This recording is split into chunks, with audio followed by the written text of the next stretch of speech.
So here we are at Goldstream. This is a big didgeridoo tunnel where I like to play didgeridoo, so we're starting the trip here. This trip is going to go to Ucluelet, and I'm doing a magic show, and we're going to do an epic journey there. So this is the starting of the trip. I have my didgeridoo. Here's the tunnel, and here's my didgeridoo right here, made out of ABS pipe. And I'm going to play a little tune to start the journey to Ucluelet.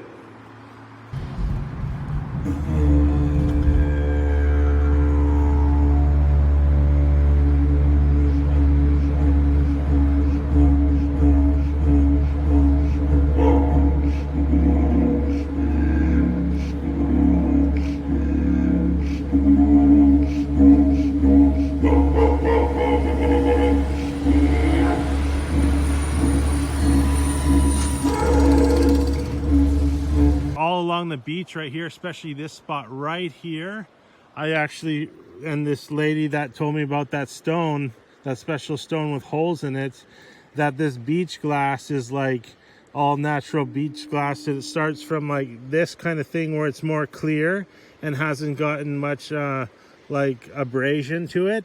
Then look at the colors there, green and turquoise color beach glass. This is beach glass. A cool little shell here that's been dried out, no hermit crab. But as you can see from here, the most clearest, and then it starts getting wider and wider, and then eventually it pits like this, and these are the oldest ones, okay? And then the guy that also was her partner found this amazing one at the end and gave it to me as well. She gave me some of these ones that she had, and I found a bunch too. So you can basically find beach glass worldwide anywhere.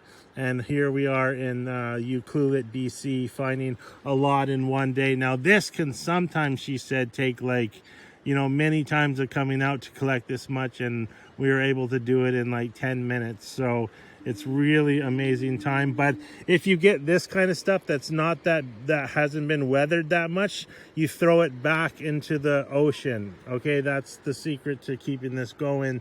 And you want those nice pieces like that and stuff you can see in there.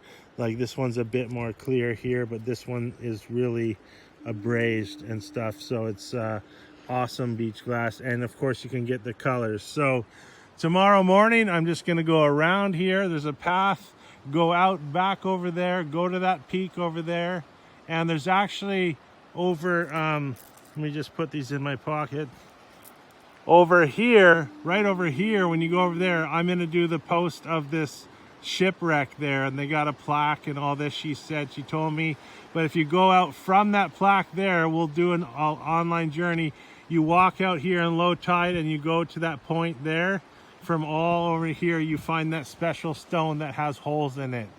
And sometimes they go all the way through and sometimes they don't. So we'll see what we find. So about that stone, the lady and her husband came back and showed me that they had found 2 of the stones, and they had found them over here right where the resort is that I'm doing the show at. And they thought they were only mostly at that point there, but I guess, you know, the tide moves them around. So this is an example where you can see right here near the top where the hole goes all the way through.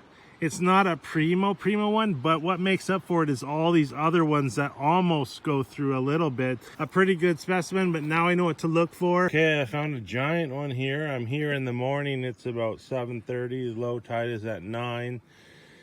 And you basically need to come out at low tide to find these. This is a big, huge boulder here, and you can see the holes in it, in the rock. Now, I researched this and looked it up. It's called Piddocks. Piddocks. Piddocks. And it's actually a type of clam that attaches to it and burrows itself into this special kind of rock. It's got to be a certain kind of rock that it can live in, and it buries in, and eventually it goes through the rock if the rock is smaller. And a prime piece, I'm hoping to find one today. I found lots of little rocks with holes in it like this, but not holes that go all the way through.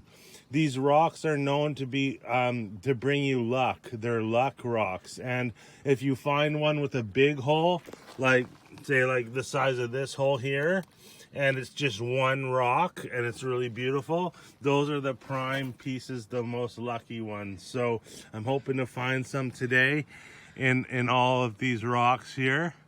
It's low tide now, so hopefully I'll find some.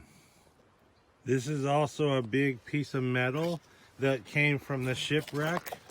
There's a shipwreck thing just up over here. There's a plaque, but here's a big piece off of a ship that got blown in from the water there. Got blown in by the tides. There you can see another one of those hole rocks, the lucky rocks, but it didn't go all the way through, and that rock is too big as well. So I'm not finding any little ones with holes that go all the way through. I am finding lots of little ones that have holes like this, but it's really lucky when you find a hole that goes all the way through and it's like all smooth and primo. So I'm looking for those AAA grade ones. All right, I've been searching for about half an hour now, and I found a pretty cool specimen here. Check it out. Right here, look at that amazing hole in the rock right through to the other side. And that sits nice down flat like that. It's a cool specimen. So at least I got some good luck for the trip on the way home with this rock. Maybe I'll find a couple more. But remember, they're called Piddocks instead of pig dots. Instead of the G, it's a D. Piddocks, one word. So you can research them and see what kind of stone that they grow in. And look what I found over here, an actual sea urchin right there. Look at that beautiful thing. Wow, that's beautiful. Another giant piece of metal from the shipwrecks here. Wow, this thing is actually huge.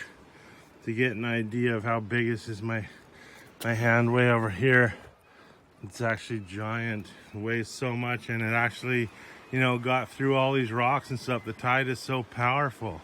Look at this, a beautiful starfish right there. Awesome. By the way, all this stuff here is called bladderwrack, and it's a type of seaweed, and it grows all over these rocks, all over the west coast.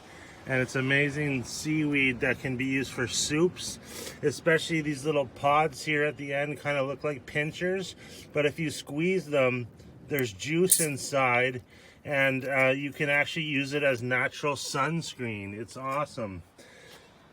Keeps you from burning in the sun, and it's already at the beach. So here we are on Sprout Lake here, and this was about an 8-10 minute walk from the park that way. The path comes down here, and the hieroglyphs are right here along the face here. If you see here, it's hard to tell in the camera, but it kind of looks like a killer whale with the fin up there and the back over here. Then there's some more over here. There's one up here, one there, and another one there, another one over here. And they're really cool to look at in person. This big one up here, and these were carved by the First Nations of this area back in the day. So I'm glad I got to see this cool part. And the epic adventure continues. Now we're just outside of Port Alberni, about 10-15 minutes, and I stopped at the stop of the road, side of the road here. And here's an example of a tree where, you know, this is kind of like pitchwood here. This is like pitchwood, so it's got a lot of sap in it, and you can start fires with it really easy. It's an amazing fire starter. So not only is there pitchwood here, but you can also see down by the river here, the natives potentially, probably the natives, but you never know, could have been white man as well. But they actually strip the cedar bark like this right up the tree like that, and then they weave baskets and things like that. So that was pretty cool to see here. I thought I would get a video of that. And this river is just so beautiful here, and there's lots of stones here, so I may drive up the logging road a bit and check out some stones in the river over here. The road goes over here down in there, so I just want to maybe find some flower stone or something because there's lots of flower stone on Vancouver Island. And now here I've stopped at the side of the road just a little further. This is the Cathedral Grove. Look at the size of these trees. I know if there was people there, you would know how big they are. These are really old growth trees. And if you go through the park, you can actually find first growth, old growth. These are probably second growth. They've probably logged it once for some of these, but this one looks like it may be a first growth.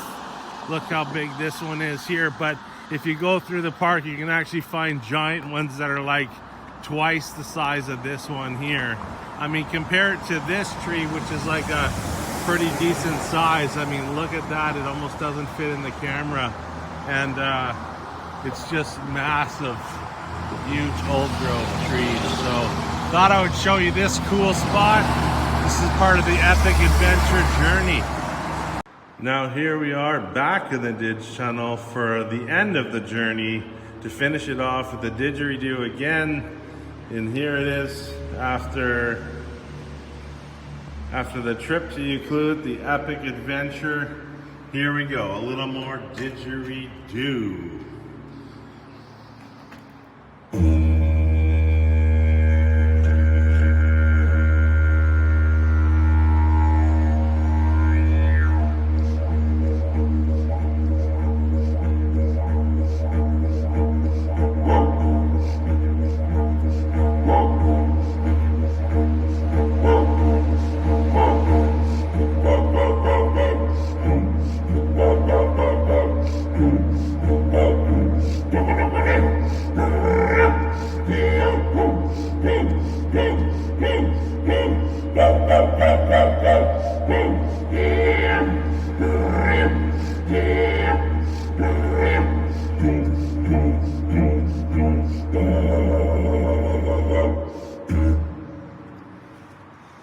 Thanks for watching the epic journey, BC.